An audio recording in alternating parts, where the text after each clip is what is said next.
কালকে আমি জব করবে।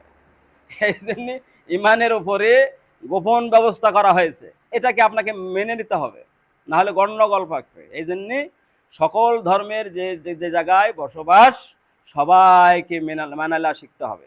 আর আপনার যদি সেই ইমান তাকওয়া পরহেজগারি থাকে, তাহলে আপনি একটা ভাইকে দিন শিখাবেন, দিন বুঝাবেন। মুসলমানের মধ্যে বেনামাজি মুসলমান আছে না নাই? সুদখোর মুসলমান আছে না নাই? গান বাজনা করা মুসলমান আছে না নাই? নিশাখোর আছে না নাই? চুরি ডাকাতি আছে না নাই? জেনাকারী আছে না নাই?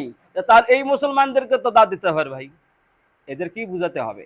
আর সাধারণ মানুষ কি বুঝাবে না? তো হুজুরকে আমরা তো সব ফেসবুকে দেখেন 2 চোখ ঢাকা আসে, আর হুজুরকে ওয়াজ করা লাগবে।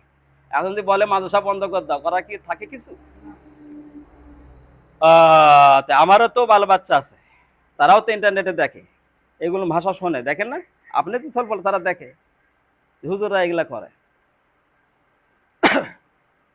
যাই হোক, আল্লাহ তাআলা আমাদের বোঝার তৌফিক দেখ, শুনুন আল্লাহুম্মা আমিন। যাই হোক, এখন যারা আমাকে বিশ্বাস করেন তারা কি করবেন? সত্যবাদী, আল্লাহ আল্লাহ দিনদার পরেজগার লোকের সাথে থাকার চেষ্টা করবেন। সে পীর শব্দ হোক আর যে শব্দ হয় হোক, দেখবেন সত্যবাদী কিনা, আর বাবু সত্যবাদী কিনা, আর 14 গোষ্ঠী সত্যবাদী কিনা, এগুলো দেখবেন। দেখে তাদের সাথে থাকবেন, তকদির পেল্টে যাবে, সঠিক আলোচনা আওয়াজ আসবে, অল্প আওয়াজে বরকত হবে।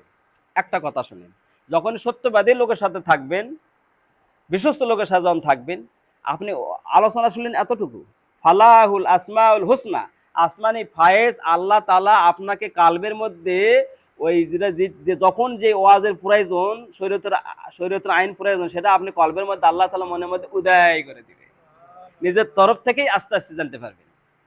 শুনলেন অল্প, কিন্তু বরকত হয়ে গেল অনেকগুলো। এগুলো গবেষণা করার জন্য আল্লাহ তাআলা একটা অন্তর দান করেছেন।